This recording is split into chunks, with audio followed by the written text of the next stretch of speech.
Hi everyone, I'm Charlene from So Dressmaking and welcome to the second part of my Victoria dress sew along.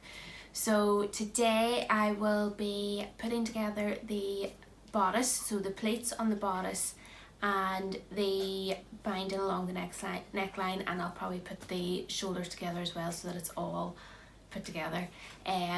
So yeah, the pleats, the first time I did this I did find them very tricky to get them to press flat and in the right position. I was using the viscose I was using before was far lighter than what I'm using now. I'm using a viscose crepe, so I'm hoping that's going to give me a wee bit more stability when I'm working with it, because it does have that sort of texture that nearly like sticks together.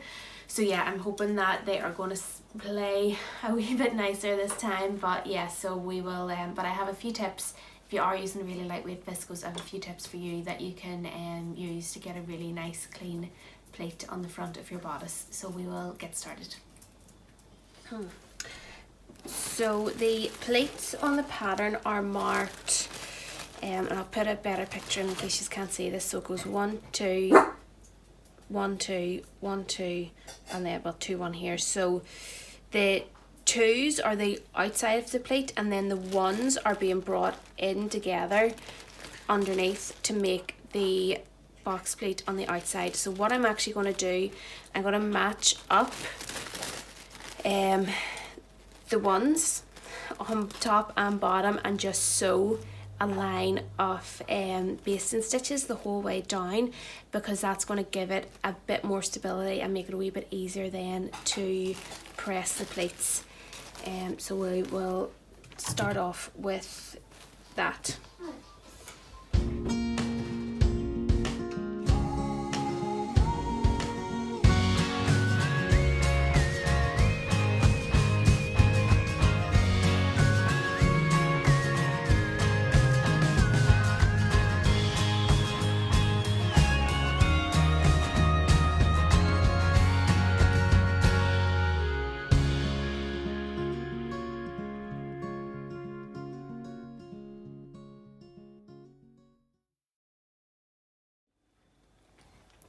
So I've also sewn my darts there while I was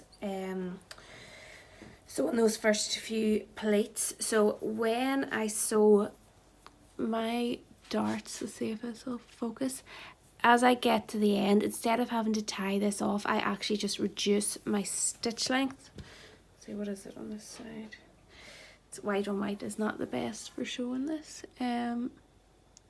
I don't know if you can see it there, the stitches get smaller as I get to the end, but it just means that you don't have to then tie those loose threads off. So I'm going to give this a press first. Cross over, I'm not going to risk. So this is a silk organza. I just bought, I have quite a bit of silk organza because I use it for my sleeve heads, but it is great for pressing cloths too. So I actually have I bought a metre of this and a metre of like a cotton or cotton gauze, I think it is, and that's what I use for my press cloths. It's far cheaper.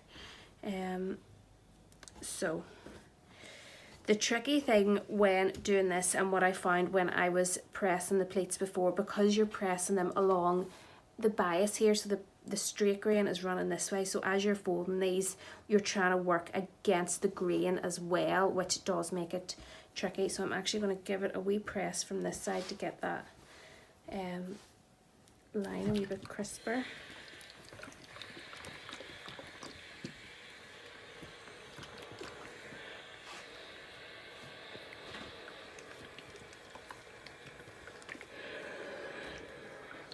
And then with using obviously the silk organza, you can still see pretty well through the fabric. Right, so we get this now to open, hopefully.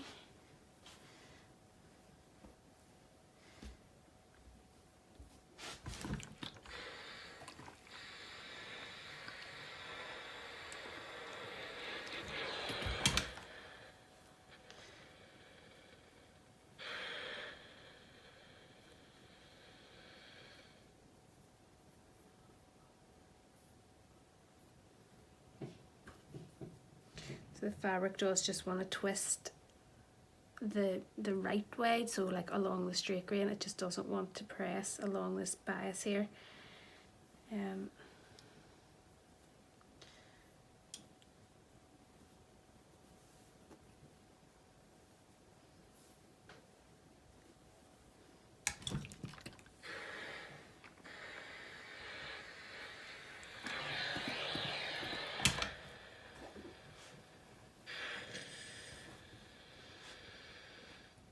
So just just take your time with this part. I definitely think having these plates sort of sewn in place underneath is definitely helping.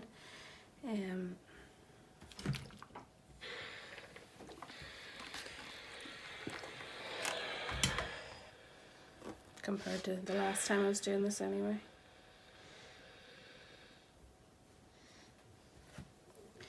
I have seen this dress now made in a pale pink needle cord and it looks amazing. So I'd definitely say you can experiment with your fabric choice here too.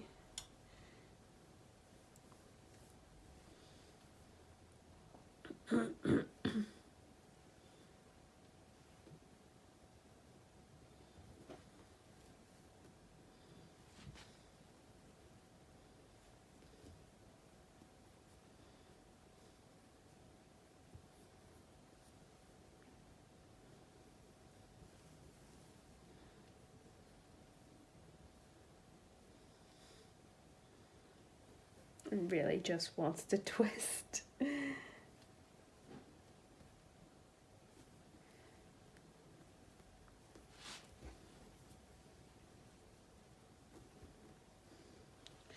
Wonder if I...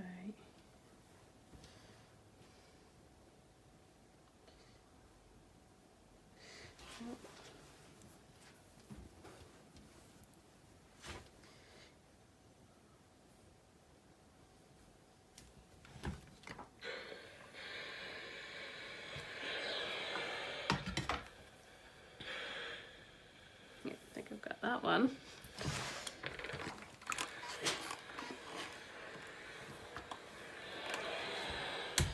No. Second one.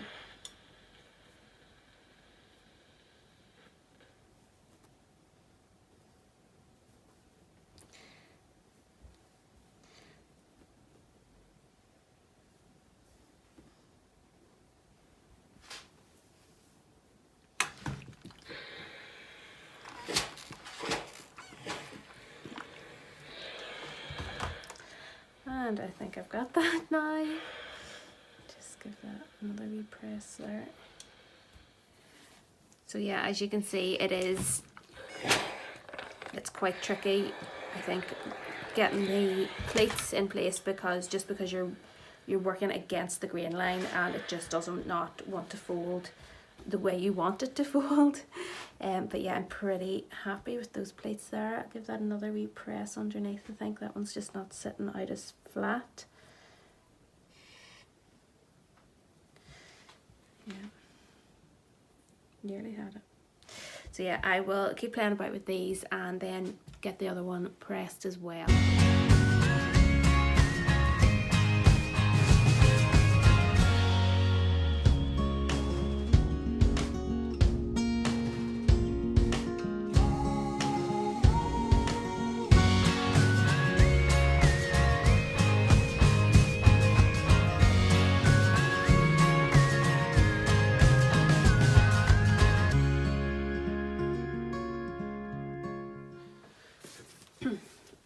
So next stage is to attach the binding. I have got it sewn on one side here, so you can see the pattern is shaped. There's like a sort of a V or a semicircle shape that comes in here, and then this is the start of the neckline. So this top part here does not have the bias. This is where the collar gets attached, so you're only attaching the bias up to this point here.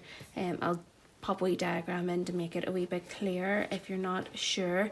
So yeah, I've stitched one bit on, understitched it, and now I just need to press it and turn it all in.